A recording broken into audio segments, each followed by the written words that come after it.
자, 그래서 이제 기말고사 대비 때문에 이제 개념을 조금 정리하면서 영상을 좀 찍을 건데요. 교재를 뭘로 할까 하다가 맞불 교과서가 기존에 이제 우리 개념서긴 했는데, C반 아이들은 아마 개념 원리로 했을 것 같고, A반 애들은 또 맞불 교과서가 없어서, 그래서 더 개념 블랙으로 일단 PDF로 이제 공유할 거고요. 자, 그래서 두 가지 버전으로 좀 제작할 건데, 일단 더 개념 블랙으로 한번 정리하고, 그 다음에 좀 되게 쉽게, 다른 버전으로는 좀 많이 쉽게, 그래서 개념을 조금 영상으로 올릴 테니까, 뭘 둘 다 보셔도 좋은데, A반은 쉬운 거 보실 필요는 없을 것 같고, B반은 선택해서 보셔도 될 것 같고, 자, C반 아이들도 뭐 다 보는 걸로 일단 할게요. 그래서 우리가 중간고사 때까지가 시험 범위가 이제 여기까지였죠. 2차 방정식과 2차 함수였고, 남은 게 2단원의 여러 가지 방정식, 그 다음에 부등식. 요게 이제 경우의 수와 행렬을 포함한 시험 범위에서 한 40% 정도는 아마 출제가 될 겁니다. 특히 부등식이 워낙 중요하죠. 미적분하고도 많이 연결되고, 여러 가지 방정식은 대부분 쉽게 할 수 있을 거예요. 그래서 첫 번째, 3차, 그 다음에 4차, 통상 이걸 우리 이제 고차 방정식, 그래서 뭐 5차도 있기는 있는데, 그거는 이제 특이한 케이스고, 그 다음에 과거에 비하면 내용이 많이 축소된 연립 방정식, 특히 이 부정 방정식은 좀 신경 쓰셔야 돼요. 그리고 공통금도 뭐 연립은 크게 중요한 건 없기 때문에 대칭형 빼고는. 자, 그래서 개념을 조금만 좀 정리해 보겠습니다. 자, 교재는 이제 더 개념 블랙이고요. 자, 일단 고차 방정식은 뭐 다들 아시다시피 3차 이상을 우리가 얘기하죠. 그래서 3차 방정식은 당연히 근이 최대 3개, 4차는 최대 4개. 자, 그렇고, 그 다음에 3차 방정식과 4차 방정식은 기본 베이스가 조리제법입니다. 인수정리를 이용한 이 조리제법. 그리고 공통 부분이 있는 경우는 우리 이제 치안 많이 얘기했죠. 그래서 결국 2차 방정식 때도 우리 공부했던 것처럼 인수분해도 이 보기자식이 또 나옵니다. 그래서 보기자식 다시 강조하면은 완전 제곱을 만들고 앞에 거, 그 다음에 합차를 이용해서 우리가 이제 등호기호, 즉 등식이니까 이렇게 해서 4차 방정식의 근을 찾는 거고, 그 다음에 4차 혹은 5차 이상이 이렇게 주어져 있을 때 우리가 이제 이거를 가운데 개수를 기준으로 상반식이라고 하는데, 인수분해할 때도 했었고, 지금은 등식이니까 양변의 x제곱을 나누어서 보통 짝꿍을 찾아가지고 치환을 하죠. 한 문제 나올 수도 있고, 여기 당연히 나올 거고, 공통 부분도 그렇고, 조리제법 뭐 점수 주려고 주는 거고, 각각의 한 문제씩 나온다고 보시면 됩니다. 자, 기본 베이스는 별거 없고, 여기서 조금만 개념만 좀 하나 추가해 볼게요. 자, 우리가 아직 2차 함수만 주로 다뤘는데, 나중에 미적분할 때 3차 혹은 4차 함수를 다룰 거예요. 그래서 만약에 y는 자, ax 세제곱, 자, 이제 3차 함수가 있다고 칩시다. 그럼 3차 함수는 어떠한 특징이 있냐면은, 최고치 함계수가 양수면 오른쪽 끝이 올라가고 음수면 오른쪽 끝이 내려가게 돼요. 그럼 어떠한 특징이 있느냐? a가 양수가 됐든 음수가 됐든 그게 중요한 게 아니라, 자, 양수를 기준으로 볼 때, 자, 오른쪽 끝이 밑에서부터, 자, 요런 식으로 올라가게 됩니다. 그러면 x축하고 교점은 반드시 하나, 최소한은 생길 수밖에 없고, 얘가 의미하는 게 근이겠죠. y가 0일 때, 그럼 3차 방정식이니까.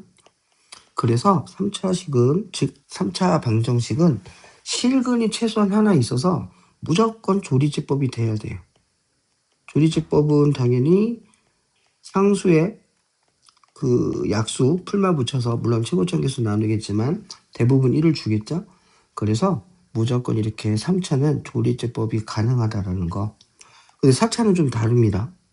자, 이제 함수 개념인데, 예를 들면 4차 함수가 있다고 칠 때, 자, 그러면 4차 함수의 특징이 뭐가 있냐면, 최고차 함계수가 양수일 때 2차도 그랬고, 우리가 이제 아래로 보는 형태죠.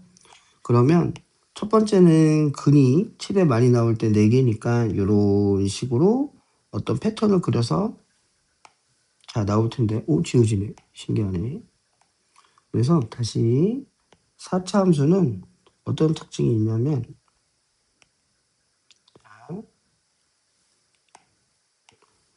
근이 이렇게 최대 4개 하나 둘 셋 4개 나올 수도 있지만 다른 색깔로 표현할 때 떠 있을 수도 있어요. 이런 식으로 이렇게 즉 x축하고 교점이 없으니까 근이 없죠. 그래서 4차는 조리제법으로 안 되는 경우도 있고 근이 아예 없을 수도 있고 최대 4개 물론 2개 나올 수 있는 경우도 있겠죠. 뭐 다른 색깔로 또 하나 표현해 보면 보라색으로 해볼까?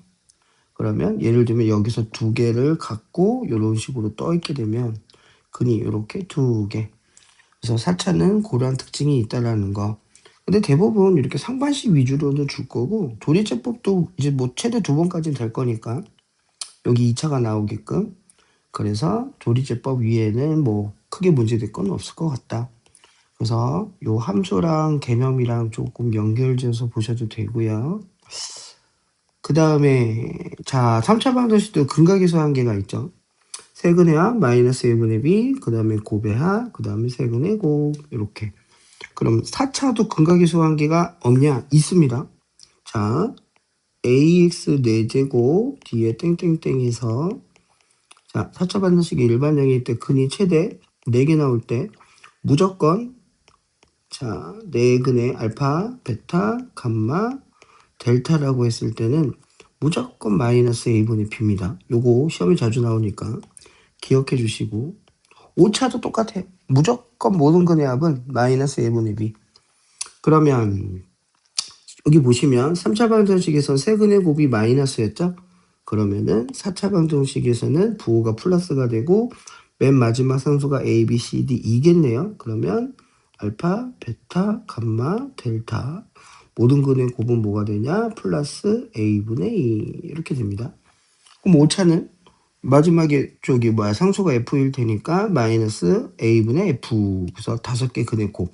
근데 이제 5차까지는 별로 안 나오고 자, 합도 많이 물어보기도 하지만 곱도 가끔씩 물어봅니다. 그래서 요거 근각에서 꼭 요건 기억해 주는 걸로.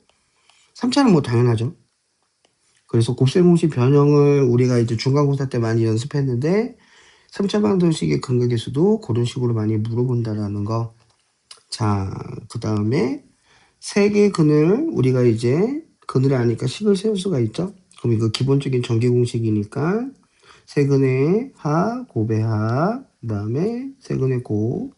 그래서 부호 조심하시고 요건 기본적으로 외워주시건 외워주셔야 돼요.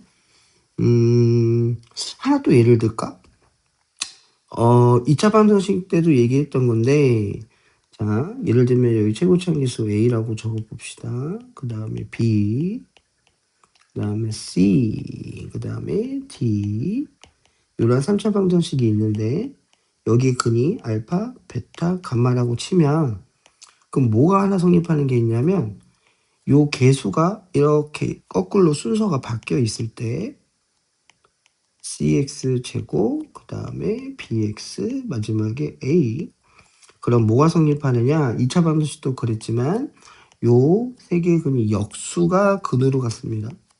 역수가 요것도 자주 물어보는 것 중에 하나니까 기억만 해주시고 이용하면 뭐 금방 답이 얻어지는 이런 개념들이고 여기 있네요. 그죠? 개수가 이렇게 순서가 이렇게 바뀌어 있으면 근이 역수치해져 있다는 거. 물론 요것도 기억해 줘도 좋긴 한데 아마 가장 많이 이용하는 게 나오면 요거일 겁니다. 그래서 요것도 참고사항 좀 기억해 주시면 좋고 그 다음에 켈레근도 또 나왔죠. 첫 번째 개수가 유리수면 당연히 한글이 플러스니까 다른 한글은 마이너스 될 거고 켈레근도 근이라는 거 2차 때하고 똑같습니다. 그리고 다시 얘기하지만 3차는 실근이 반드시 하나 존재하기 때문에 어떠한 실근이 하나 반드시 있을 거고 2차에 관한 어떤 요식을 가지고 이게 켈레근이 되느냐 아니면 근의 공식을 썼을 때 루트 앞에 풀마 때문에 그래서 개수가 요게 성립하면 2차 때랑 똑같이 적용된다는 거.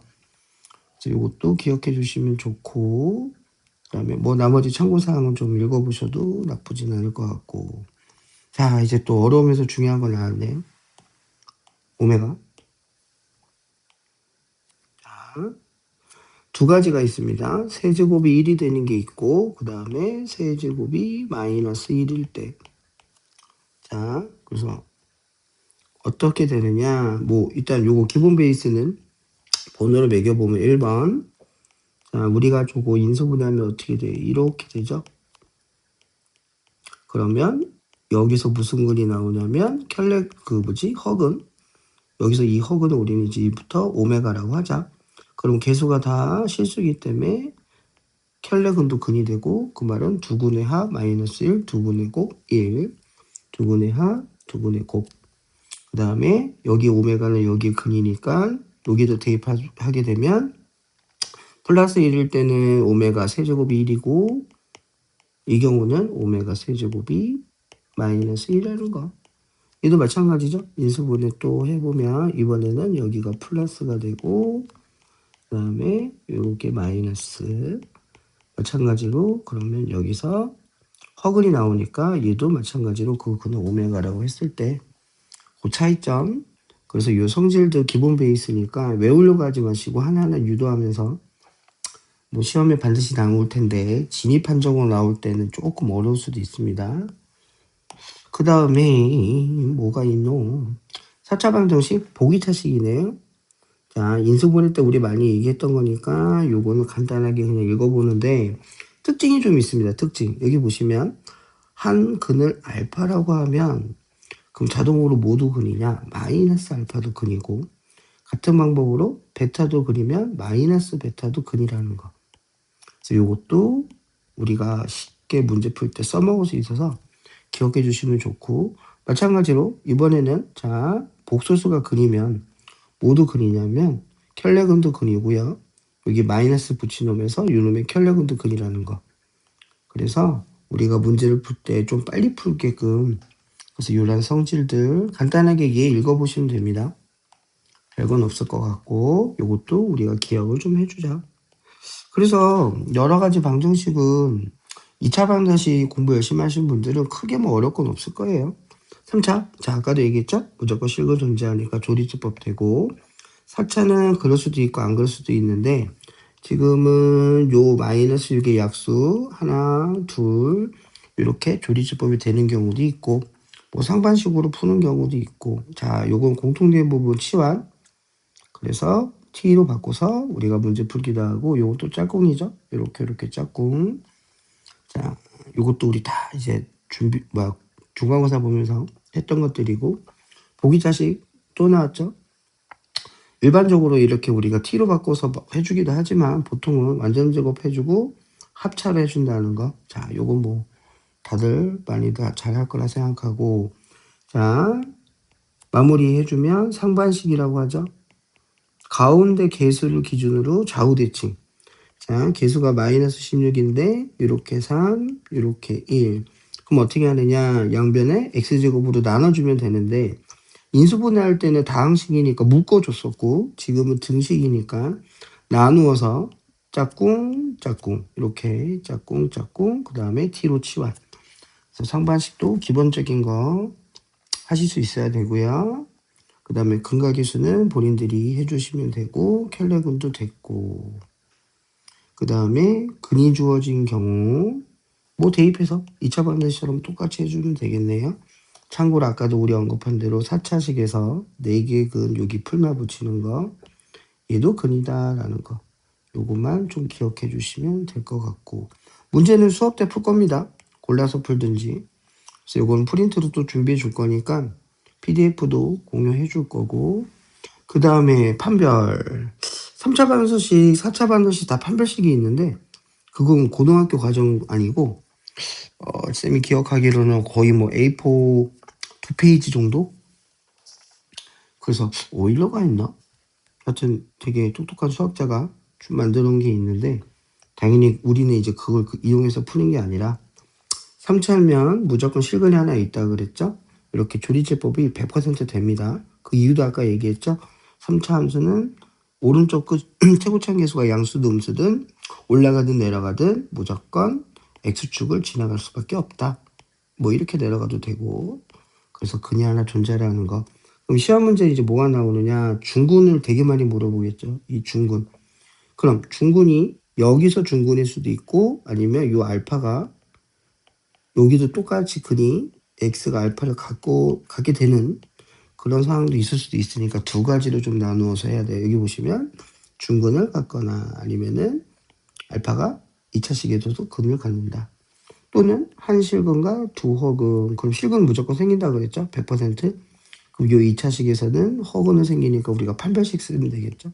판별식이 0보다 작다. 3중근도 시험에 많이 나온다 그랬죠? 모두 다 똑같은 근으로 갖는다. 3중근. 혹은 중근은 두 개만 중근이어도 근이 같아도 중근이니까. 시험 문제는 주로 이제 2번하고 연결될 건데 개념은 나머지 좀 잘 정리해 주시면 될 것 같고요. 자, 오늘 이제 문제 풀려고 한 건 아니니까 근각계수 당연히 잘 정리해 주시면 되고, 그리고 본 수업할 때 문제 풀면서 간단히 정리할 겁니다. 그 다음에 필수 유형에도 근각계수 이용하는 거고, 여기 나왔네요. 세 근으로 하는 4차 방정식을 구하시오. 그럼 정답은 뭐다? 4x 세제곱 계수가 이렇게 거꾸로 마이너스 3x 제곱 더하기 2x 더하기 1. 유도하는 건 간단합니다. 그냥 양변에 x 세제곱으로 나눠갖고 대입만 해봐도 금방 확인 되고요. 요 2차 때도 많이 얘기했던 거고, 그 다음에 오메가 또 나왔네. 중요하죠? 성질 두 가지 이렇게 플러스 1이냐 마이너스 1이냐에 따라서. 그래서 요것도 본 수업 때 풀 거고요. 일단 개념은 요 정도로 마무리하고, 여기 또 나왔네. 요것도, 자, 25를 기준으로 보기차식이죠? 그럼 얼마 필요해요? 5의 제곱이니까 만약에 내가 9개를 더했으면 다시 뒤에 9개를 빼서 완전 제곱 만들고 뒤에 합차. 그래서 보통 알파, 베타, 짝꿍, 그 다음에 감마, 델타, 짝꿍. 그 다음에 나머지는 뭐 특별히 문제될 거 없을 것 같고, 자, 상반식이죠. 양변을 x제곱으로 나눠서 해준다는 거. 그 다음에 시험에 이렇게 나오죠. 중근을 갖는다. 문자가 상수가 개수가 이렇게 있어도 아마 조리제법 될 겁니다. 그래서 이런 것들도 본인들이 조금 연습해 주시면 될 것 같고, 수업 때 골라서 좀 많이 풀 거예요. 오메가 문제도 우리 연습할 거고, 또 나왔네. 인수정리 문제. 자, 다시 한번 복습하면, 이거 기말고사 때 또 이렇게 나와요. 이것도. 자, 일반화시켜서 fx-10 b 0이 되게 하는 근이 뭐뭐다? 알파, 베타, 감마다. 그럼 알파, 베타를 근으로 갖는 식은 여기를 만족시킨다 그랬나? 3차식. 그래서 사로 알파, 베타가 다음을 만족한다. 그럼 fx가 얘니까 그냥 10만 빼주면 그죠? 그럼 근이 알파, 베타, 감마라는 소리죠. 그래서 이것도 우리 수업할 때 풀 거고. 자, 일단 첫 번째는 이 정도까지만 정리하고, 그 다음에 연립 방정식은 또 다른 영상으로 좀 한번 정리해 볼게요.